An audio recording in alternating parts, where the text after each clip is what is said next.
Hi hello welcome to Andhra Prabha. నేను సాయి. తెలంగాణలో అధికారం దక్కించిన కాంగ్రెస్ లోక్సభ ఎన్నికల్లో సత్తా చాటాలనే గట్టి పట్టుదలతో అయితే ఉంది.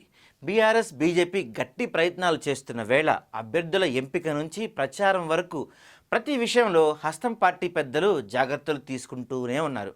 అయితే ఇప్పుడు అన్ని పార్టీల దృష్టి ముఖ్యంగా ఈ పార్లమెంట్ ఎన్నికల్లో మల్కాజ్గిరి లోక్సభ స్థానం మీదే ఉంది. ఎందుకంటే సీఎం రేవంత్ గత ఎన్నికల్లో ఇక్కడి నుంచే ఎంపీగా గెలవడంతో ఈసారి కాంగ్రెస్ తరపున ఎవరు బరిలో నిలవబోతున్నారనేదే ఇక్కడ ఇంట్రెస్టింగ్ టాపిక్గా నడుస్తుంది. రేవంత్ సోదరుడు కొండలరెడ్డి మల్కాజ్ బరిలో ఉంటారా అంటే దాదాపుగా అవుననే సమాధానం వినిపిస్తుంది.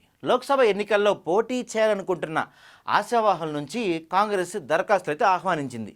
మల్కాజ్గిరి స్థానం కోసం ముగ్గురు అభ్యర్థులను షార్ట్ లిస్ట్ చేసిన కాంగ్రెస్ రాష్ట్ర నాయకత్వం ఈ లిస్టును ఢిల్లీకి అధిష్టానానికి పంపిందంట. మల్కాజ్గిరి నుంచి నిర్మాత బండ్ల గణేష్, రేవంత్ రెడ్డి సోదరుడు కొండలరెడ్డి, కేంద్ర మాజీ మంత్రి సర్వే సత్యనారాయణ పేర్లు అధిష్టానానికి పంపించారు. వీరిలో ఒకరి పేరును హైకమాండ్ ఫైనల్ చేయనుంది. అసెంబ్లీ ఎన్నికల్లో కొండలరెడ్డి చురుగ్గా వ్యవహరించారు.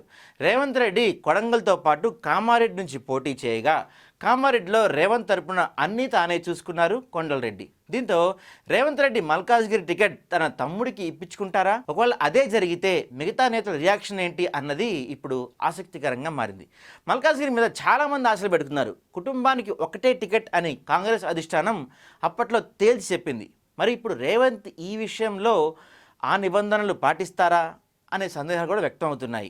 ఏది ఏమైనా పార్లమెంట్ టికెట్ కోసం కాంగ్రెస్లో చాలామంది వారసులు వెయిట్ చేస్తున్నారు. రేవంత్ రెడ్డి తమ్ముడు కొండలరెడ్డి మల్కాజ్గిరి టికెట్ ఆశిస్తుంటే నల్గొండ టికెట్ కోసం జానారెడ్డి కొడుకు రఘువీర్ రెడ్డి, కోమటిరెడ్డి కూతురు శ్రీనిధి కూడా దరఖాస్తు చేసుకున్నారు. మరి వారసులకు హస్తం హైకమాండ్ టికెట్లు ఇస్తుందా లేక సంచలన నిర్ణయాలు ఉంటాయా అనేది ఆసక్తికరంగా మారింది.